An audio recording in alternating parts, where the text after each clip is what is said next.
A very good morning, everyone, to the third and final day of the 18th APCCMI Singapore Hybrid Edition. My name is Dr. Ray Lin. I'm an infectious diseases physician from Singapore, and together with Dr. Koh Yin Ling, will be your chairs for this morning's session on oral presentation 2. So this session will be, we have 5 presenters for this session. After each presentation, we will have a short Q&A section.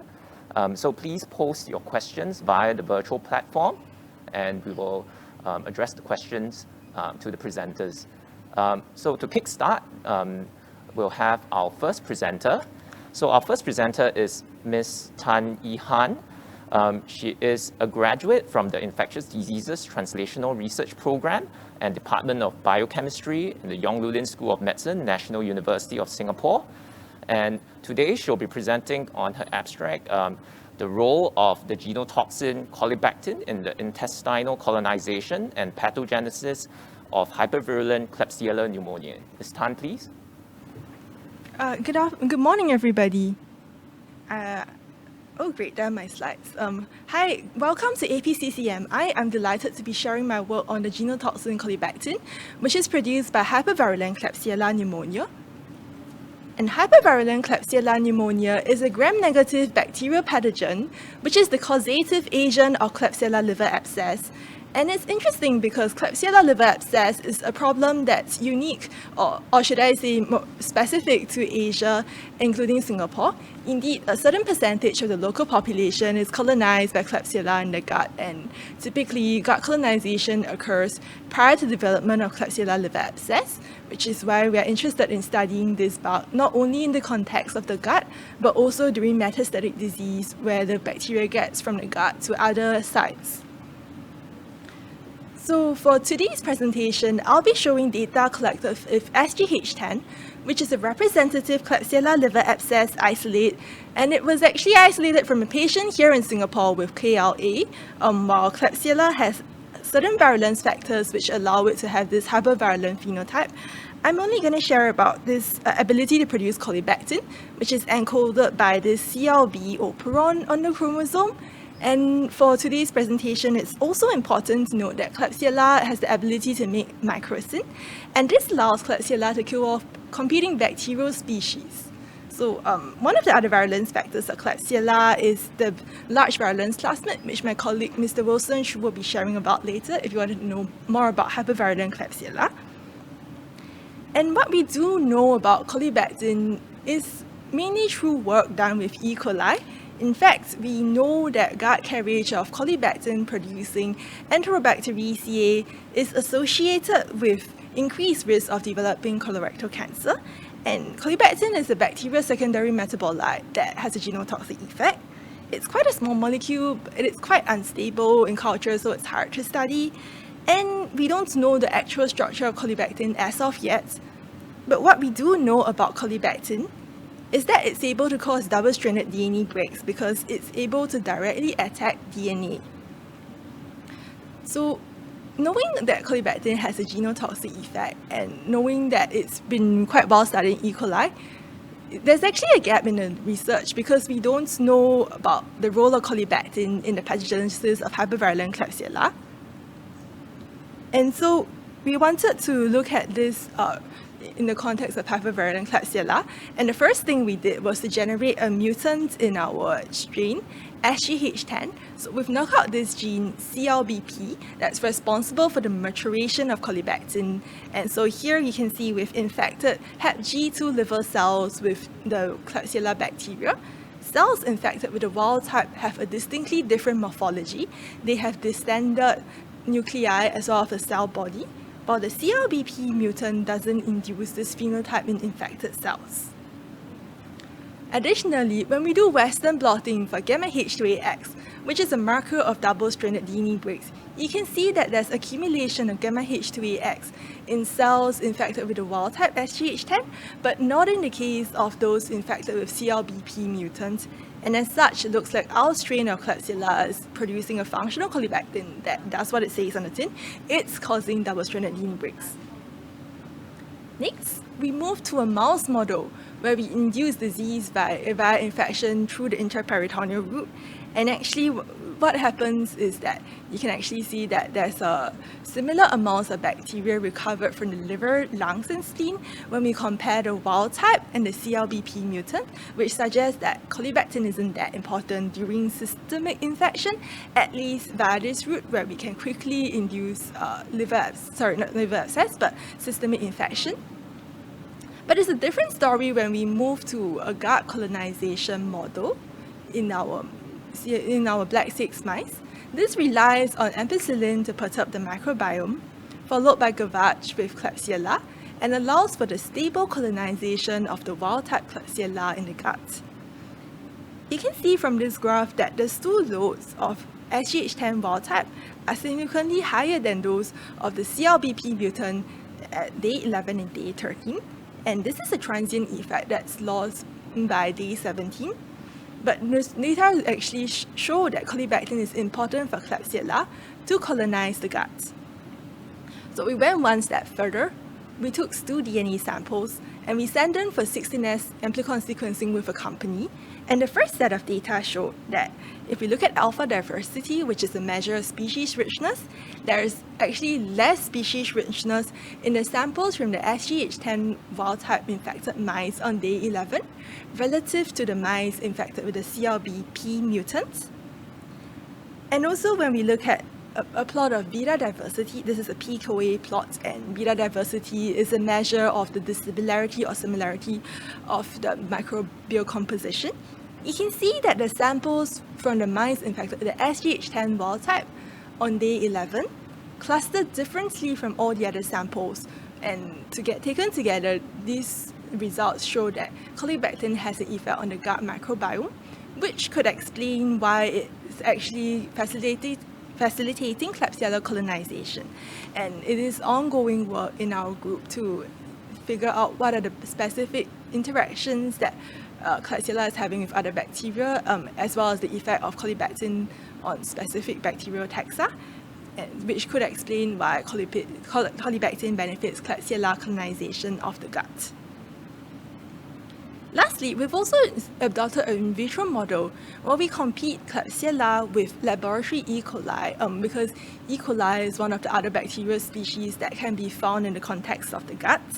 And if we look at the graph on the left, here we're competing Klebsiella with E. coli, and I'm showing survival of E. coli as counted in terms of colony forming unit. I should first mention that the growth of Klebsiella isn't affected by the presence of E. coli. And when we compare the E. coli competed with the wild-type Klebsiella SGH10, the red dots, and we compare that with those competed with the CLBP mutant, there is no difference in survival. When we competed with this MCEA mutant that is unable to make macrocins and hence kill other bacteria, there is increased survival of E. coli. And when we knock out both the macrocin and colibactin systems, there's a further jump in E. coli survival. And we not only observe this in Klebsiella competition with E. coli on a filter, but also in the context of liquid media in the graph on the right. And so colibactin can have a direct inhibitory effect on the growth of E. coli, and perhaps Klebsiella is able to establish a foothold in the gut because it's able to have an effect on other bacterial species. Lastly, we wanted to know if Klebsiella also uses colibactin during its natural route of infection, because we know colibactin is important for colonization, but not necessarily its role when Klebsiella is getting from the gut to the liver. And here we rely on a different mouse model which has two interventions. Firstly, an antibiotic cocktail to perturb the microbiome, followed by Miralax, which is a stool softener that causes a mild diarrhea. And importantly, in this model, we get translocation of Klebsiella from the gut to the liver and other extraintestinal sites. And if we look at this survival curve, you can see that there is a difference in the mortality of the wild-type infected mice and the CLBP mutant infected mice, which indicates that the colibactin deficient mutant is actually causing reduced mortality in our gut translocation model. So in summary, today I've shown our work on how Colibactin is important for Klebsiella to colonize the gut, and this could be due to its effect on the microbiome. And also that this Colibactin deficient mutant, the CLB mutant, causes reduced mortality in our model of Klebsiella disseminated disease that also allows for Klebsiella to translocate across the guts. I'd like to thank my supervisor and US Research Scholarship and my GAN lab members, Winston Chu and Chen Yahua in particular, and all of you for attending my talk. Thank you.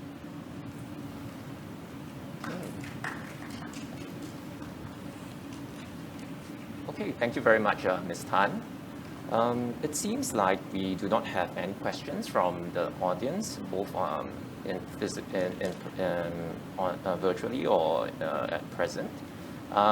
So I think for the sake of time, maybe we'll move on to the next presentation. Okay. Yeah.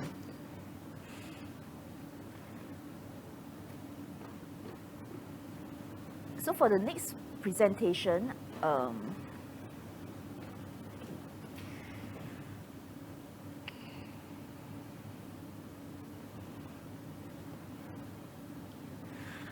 I'm happy to introduce Mr. Melvin Young. He's a third-year PhD student at Professor Gan Yunhuen's lab in the Yong Lin School of Medicine, NUS, and he's working on projects related to antimicrobial resistance, including the mechanism of polyimidazolium antimicrobial and the spread of carbapenemase encoding plasmids. I think today he's going to give us a presentation on his work on this aspect.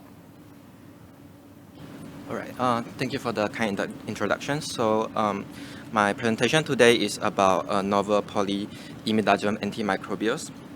So this project is motivated by the problem of antimicrobial resistance, which is predicted to reach 10 million death cases per year if this problem is not solved. So to tackle this problem of drug-resistant infections, the development of novel antimicrobials is very much needed. With that in mind, our collaborator in NTU synthesized a series of polyimidazolium polymers, and one of them, called PIM1, is found to be very effective against multi-drug resistant bacteria with MIC ranging from 1 to 8 microgram per ml. And when tested against mammalian cells, it was found to have a good safety profile, even better than that of polymyxin B. However, its mechanism of actions remain unclear. So to study its mechanism, we decided to use the defined PIM1 oligomer called OIN16 because PIM1 itself is an undefined length polymer. So this OIN16 is very similar to PIM1 in terms of MIC and MBC, whereas we have another derivative which we call OIN16C2 with methyl substitution that is make it non-potent with very high MIC. So what makes it interesting is that this compound, unlike other cationic polymers, it does not disrupt the bacterial membrane. So it leads to the questions whether this compound is acting intracellularly. So to test this, we use confocal microscopy coupled with fluorescence tag compounds. And indeed, we observe OIN16 uptake in wild-type E. coli, but not the non-potent C2 compound. We also tested it on our resistor mutant, which is the laboratory evolved mutant, and we found that both compound does not enter the cells. And it is in line with the MIC value, suggesting that the potency of the compound is related to the uptake. So it leads to another hypothesis that increasing the uptake of the compound will lead to enhanced potency. To test this, we use colistin, which is an antibiotic that disrupts the bacterial membrane. So in presence of colistin, we indeed see an enhanced uptake even for the non-potent C2 derivative, as well as the in the resistor mutant. And this is reflected by the drop in MIC, suggesting that the drug uptake is important for the activity. So next, we have another question on why the resistor mutant is so resistance to the compound and also with the low uptake. So to understand this, we look at the genetic background of the resistant mutant. Actually, we have several other resistant mutants, of which are very resistant to the OIN16. And from the genetic background, we observe that there are several electron transport related genes that are mutated. And from this, it leads to another question on whether the compound directly target the ETC. However, when we did the oxygen consumption measurement on E. coli treated with the drug, we observed there is no inhibitions, suggesting that ETC is unlikely the drug target. So then we consider another possibility whereby the mutations in the ETC-related genes will lead to a drop in the membrane potential, because the ETC functions as a membrane potential generations. So affecting the ETC might affect the membrane potential and resulting in a lower drug uptake. And indeed, we observed that the mutant strain has a lower membrane potential compared to the wild type. And so it leads to the hypothesis that conditions leading to a lower membrane potential will affect the potency of the compound. And one such condition could be fermentations under anaerobic conditions, because in fermentation mode, the bacteria relies on substrate level phosphorylations instead of ETC. So under these conditions, we did observe that the MIC increases, suggesting that the potency of the drug drops, possibly due to the less active electron transport chain. So now we have shown that the uptake of the drug is important for its activity, and as well as the activity could be ETC driven. Then the next question would be, what is the drug doing once it is taken up inside the cells? So one possible interaction is the interactions of the drug between the drugs and the macromolecules. So intracellular macromolecules such as DNA is negatively charged, and the compound itself is positively charged. So there is a high chance for them to interact. And to study these drug interactions, we designed this assay with DNA dye picogreen to see whether there is any interactions between DNA and the drug. And if there is DNA binding, we will see a shift towards the left, meaning the fluorescent intensity decreases, because the interactions will then displace the DNA binding, the DNA dye binding to the DNA. If there is no DNA binding, the fluorescence peak will not be shifted. And indeed, we observed the peak to be shifted to the left on E. coli wild type treated with ON16, but not the other treatment groups, suggesting that there is an intracellular DNA binding that correlates with the drug uptake and drug potency. So to sum up, ON16 is a very potent DNA binding antimicrobial. It can eradicate multi-drug resistant bacteria that requires an active membrane potential from the ETC. Therefore, one possible downside of it is that its potency might be compromised in conditions that leads to lower membrane potential. So for future work, we like to correlate the drug uptake and killing kinetics, as well as to determine the mutations through cloning and complementations, as well as to further characterize the resistant mutant in terms of cross-resistant profile. So that's the end of my presentation. I would like to thank my supervisor, Prof. Gan Yun Wen, my lab members Chen Yahua and Li Ming, collaborator Prof. Mary Chan and her lab members, my TAC Prof. Shem and Prof. Cheng, and this project is funded by MOE TL3. Last but not least, I would like to thank the organizer for allowing me this opportunity to present my work. Thank you.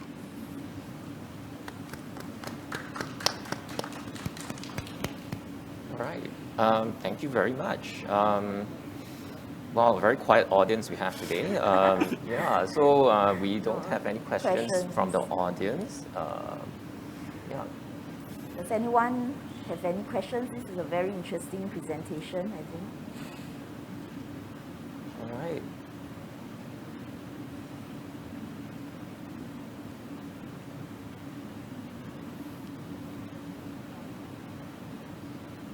Okay, so Any questions? yeah, so well, I guess since there are no questions, we'll move on to our third presentation. Thank you. Thank you very much. All right, so our third presenter for today is Mr. Winston Chu.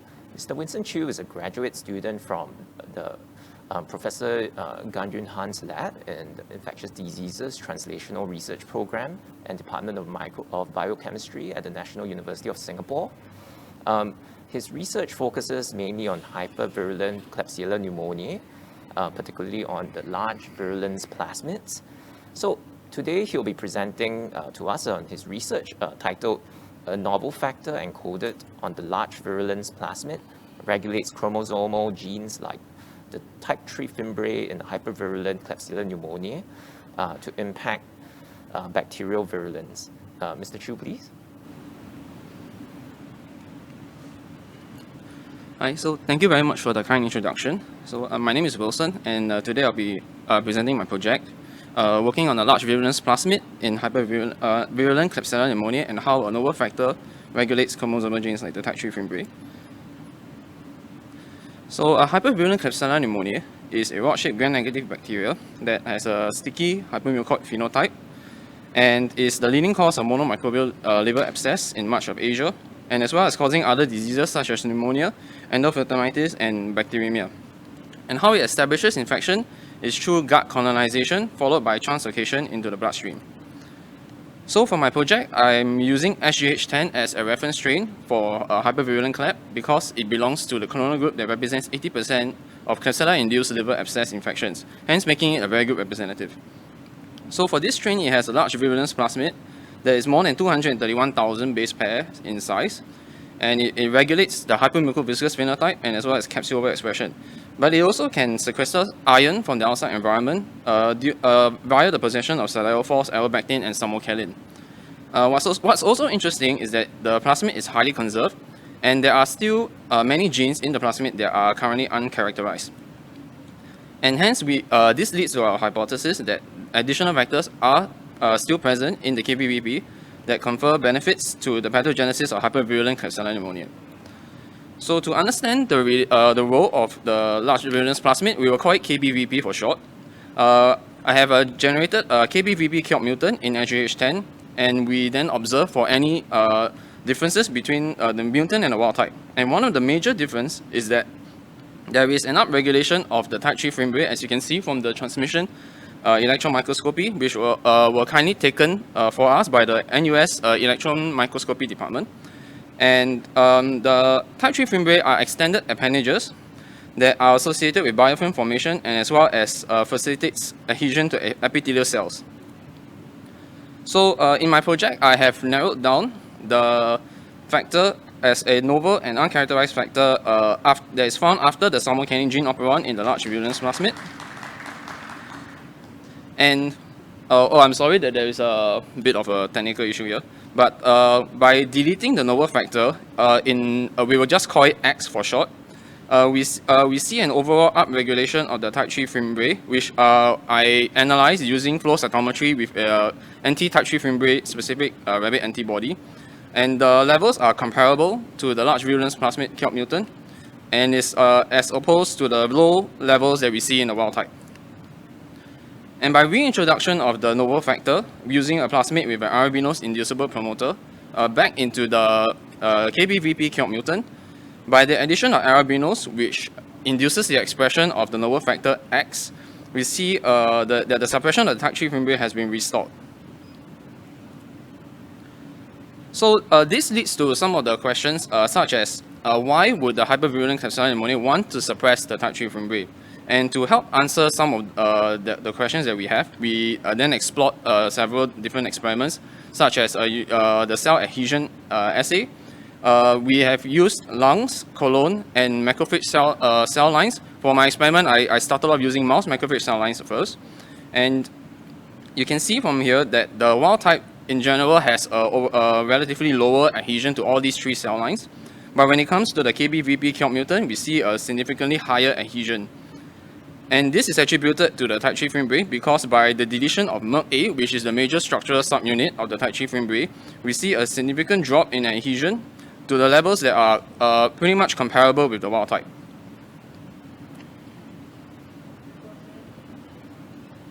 So the next thing that we did is to explore the role of the KBVP in terms of in vivo gut colonization and as well as virulence. So because hypervirulent Klebsiella pneumonia first establishes infection through gut colonization, we use a mouse oral gavage model, and we pre-treated each mouse with ampicillin to facilitate colonization of hypervirulent Cleft because Klebsiella pneumonia species are ampicillin resistant. And after the infection of the wild type, after day 7 post-infection, we see a progressive decrease in colonization levels in the gut. However, for our KBVP killed mutant, we see a more persistent colonization, and as of now, the mechanism is still inconclusive, as when we infect the mice with the double mutant of the KBVP and as well as the MERK-A type 3 fimbriae, After day 7 post-infection, we see a higher variation of the mouse gut colonization levels, and we plan to extend the experiments beyond 14 days to see any effect. So, assuming that hypervirulent Klebsiella pneumonia has successfully translocated into the bloodstream from the gut, we then explored the role of KBVP and to investigate whether it does it have any role in virulence when it comes to a systemic infection. So we use a mouse intraperitoneal injection model by injecting bacteria directly into the bloodstream via the peritoneal cavity. And after infection of the wild type SGH10, there is a high level of bacteria in the liver, lungs, and the spleen of all the mice, hence causing them to have severe illness or even death by 30 hours post-infection.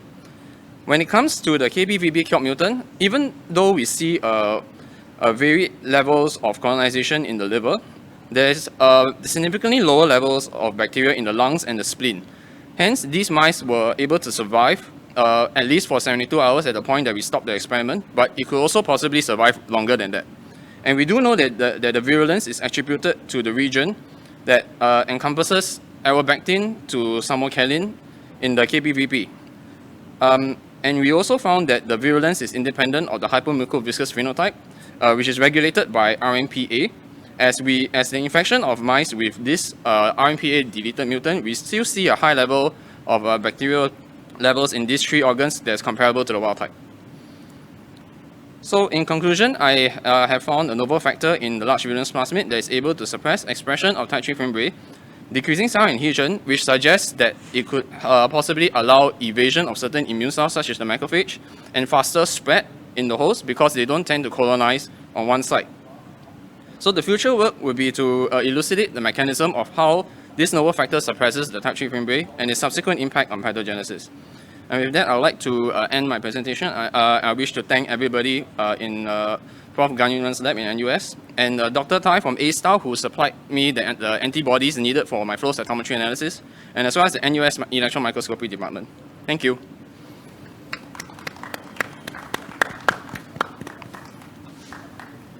Okay. All right. So thank you very much for the presentation. Yeah. We don't have any questions again from the audience this morning. Okay. So just a reminder, if you have any questions, please send them in through the virtual platform so that we can field the questions to our presenters. All right, Ken. So I think since there are no questions, I'd like to thank Mr. Chu again. Thank you for the presentation. Right, I'll just hand the time over to Dr. Koh, to introduce our next speaker.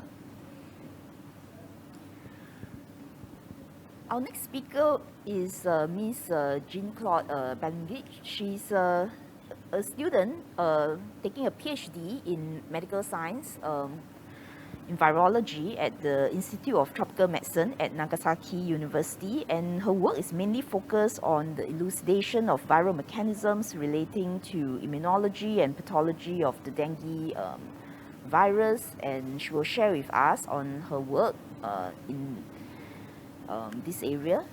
So please welcome Ms. Jean-Claude.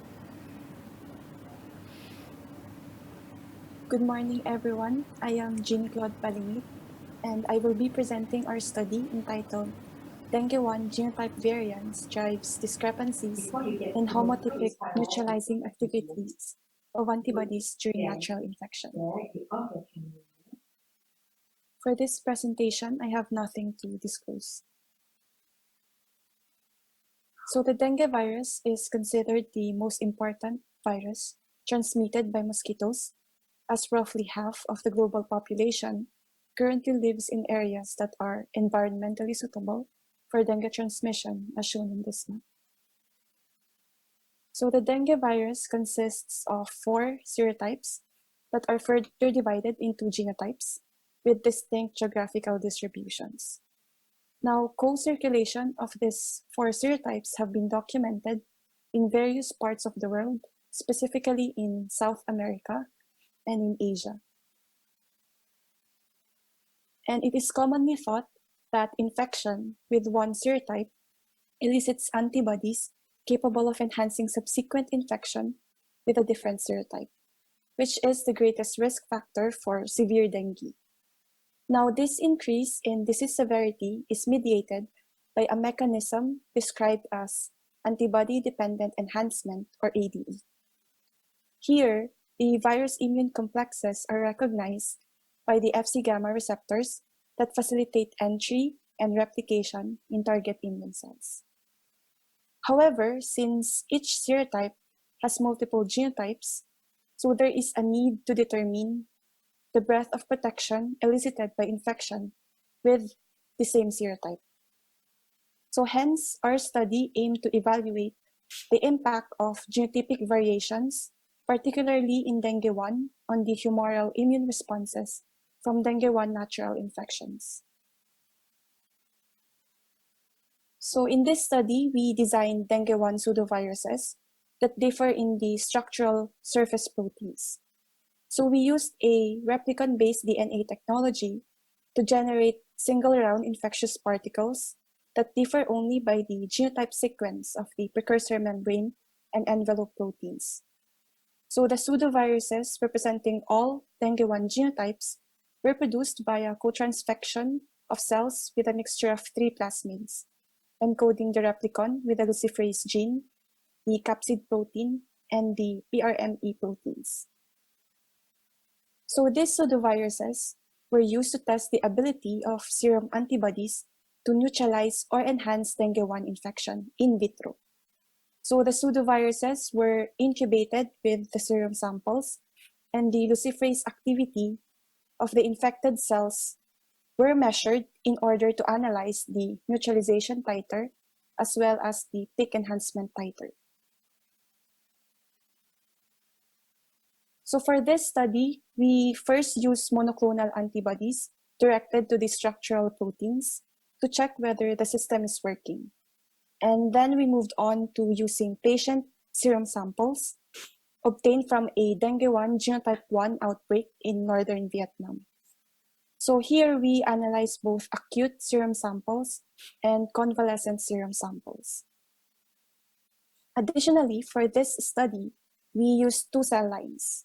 So we used BHK21 cells and Fc gamma receptor 2A expressing BHK21 cells.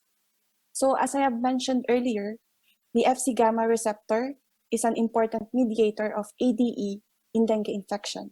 Hence, this particular cell line could detect the ADE activity of the tested serum samples. So for the results, first we tested monoclonal antibodies directed to the dengue 1 structural proteins. And we found that the neutralization titers varied significantly among the genotypes regardless of the cell lines used. And interestingly, we observed a reduction in neutralization titers in the presence of Fc gamma receptor. So we also observed differences in the enhancement of the genotypes in vitro, with genotype 2 demonstrating the highest fold enhancement and genotype 4 lacking enhancement in vitro. So since this system is working, we then moved on to using clinical samples. So we tested the neutralizing capacity of 30 serum samples with or without the presence of Fc gamma receptor. So as you can see in BHK21 cells, no genotype-specific neutralization was observed. However, in the presence of Fc gamma, genotype-specific neutralization was observed. And in Fc gamma receptor expressing cells, neutralization potency was markedly reduced, indicating that the enhancing activity of the serum samples may have lowered the overall neutralizing activity. So we also tested the enhancing capacity of the samples, and of the 30 samples tested, 22 samples exhibited ADE activity to 4 genotypes. And genotype-specific enhancement was observed among the 4 genotypes, with genotypes 2 and 3 demonstrating the highest fold enhancement levels, And in agreement with our results from the monoclonal antibodies, genotype 4 also lacked enhancement in vitro.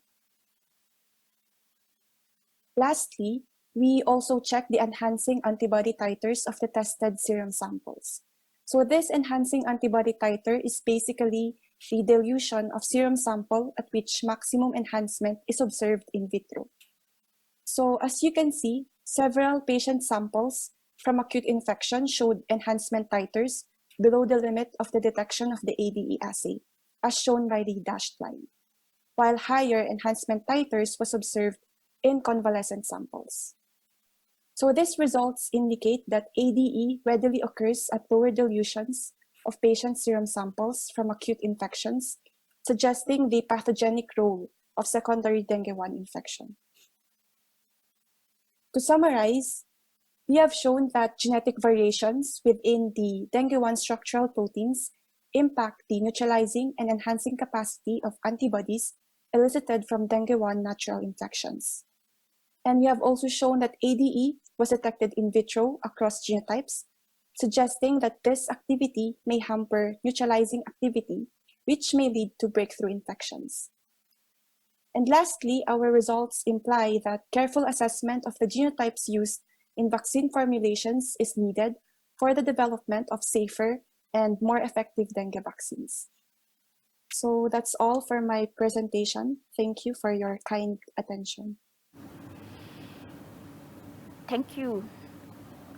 Thank you so much to Ms. Jean-Claude for a very interesting work and presentation, and we're really fortunate that she's live with us today to take any questions. So if the audience has any questions, please feel free to ask. Right. Good morning, Ms. Jean. I'm Dr. Lin. I'm co-chair with Dr. Koh here. Maybe can I just kickstart by asking you a question? Yes. In your presentation, I noticed that you managed to elicit ADE enhancement in most of the genotypes, including dengue 1, 2, and 3, but notably with dengue 4, there seems to be a lack of ADE. Do you have any postulation as to why this was observed? The reason I believe, is that there might be differences in the binding of the antibodies to the structural proteins. So probably this particular genotype is more sensitive to neutralization, but more resistant to enhancement. But then again, we only analyzed one isolate per genotype. So we didn't really check the diversity of genotype isolates within a particular genotype. But then the only reason I believe is that there are differences in the structural proteins. So that's why we see differences in the enhancement as well as the neutralization. Right. Oh, I mean, it's quite an interesting observation. I mean, it would pertain and potentially be quite important, with regards to future vaccine development. Yes. To avoid, discordant antibody response with future vaccines that we might have seen in the current ones that are already available in the market. Right. Thank you very much. For your question. Yeah. Thank you so much for joining us. Thank you. All right. Right. So I think we are just right and just about running out of time for this presentation. So we'll move on to our last oral presentation for this morning.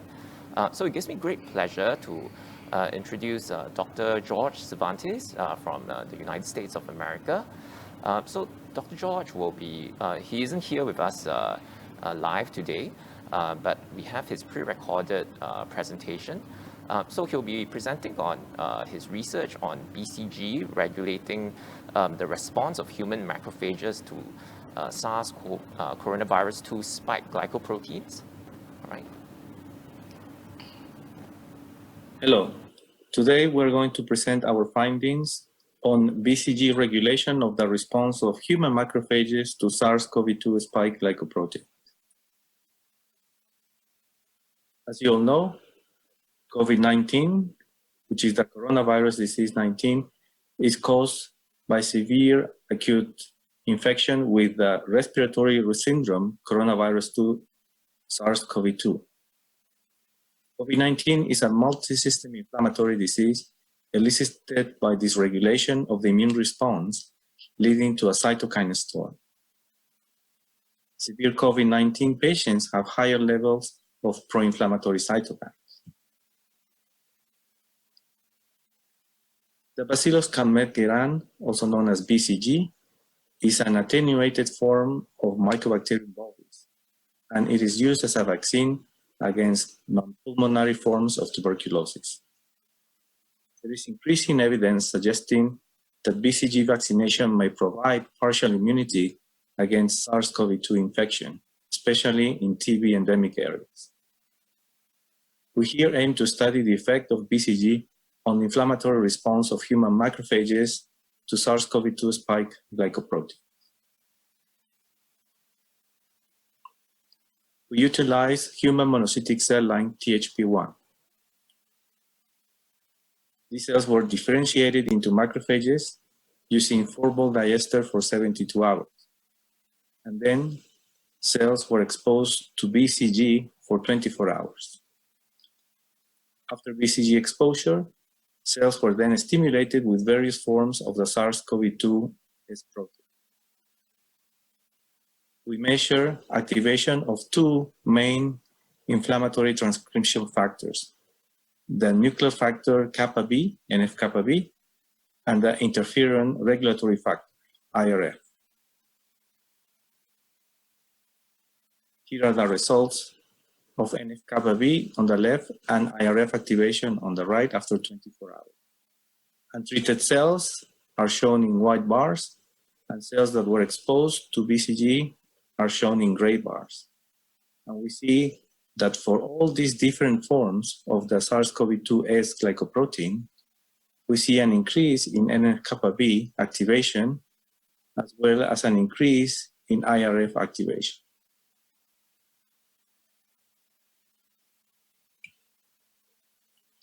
For this first part, we observe an increase in the activation of NF-kappa B and IRF upon stimulation with all the different forms of the S glycoproteins in cells pre-treated with BCG compared to untreated ones.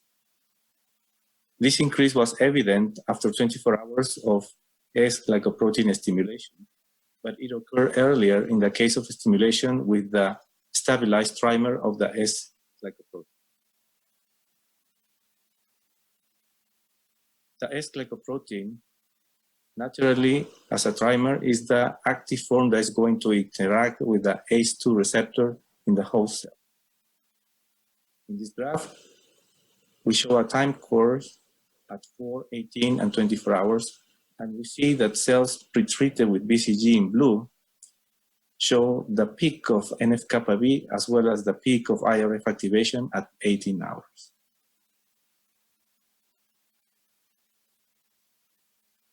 Our findings show that BCG can increase the activation of IRF in human macrophages.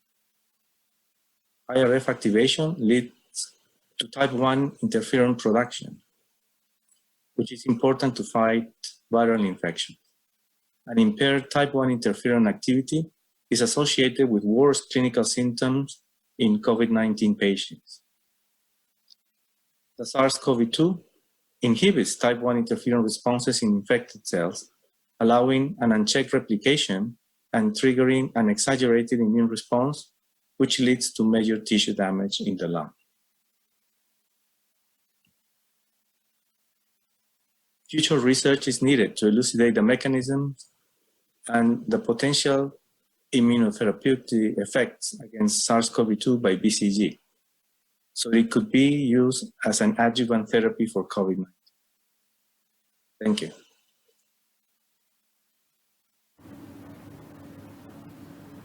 Okay.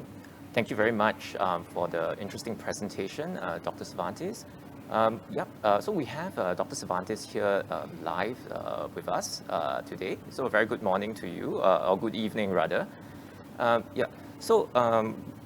we currently don't have any questions from the live audience. Maybe to kick off the discussion, maybe I could field a question to Dr. Cervantes. So Dr. Cervantes, thank you for your interesting presentation. So we know that for SARS coronavirus, there's been a lot of, there's been an increasing role in immunomodulatory medications, like steroids, as well as IL-6 inhibitors in the treatment of severe COVID-19 disease. In your postulation, where do you see the role of BCG and as an adjuvant or as complementary treatment in the course of COVID-19 disease? Is it more in like the early stages, or probably in the later, inflammatory stage of COVID-19? That's an excellent question. So the origin of this study was because of the epidemiological evidence that countries that use BCG for immunization had lower than expected COVID-19 cases. But BCG has been used also for the treatment of some forms of bladder cancer, because it kind of induces an inflammation, but it's like the right inflammation rather than this excessive and aberrant inflammation in COVID-19. At which stage should we use this?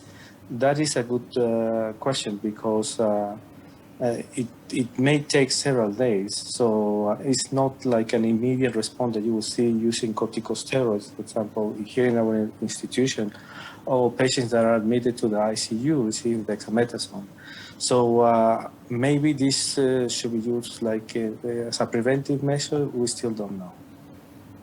Oh, okay, very interesting. So you probably foresee it as more like in the early treatment, or like post-exposure prophylaxis kind of a role if let's say future research does show more convincing data.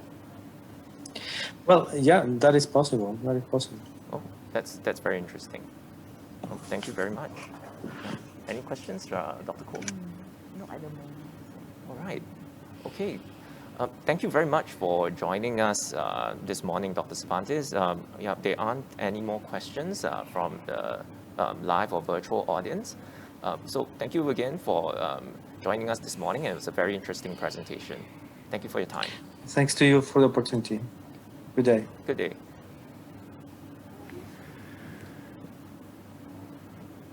Okay.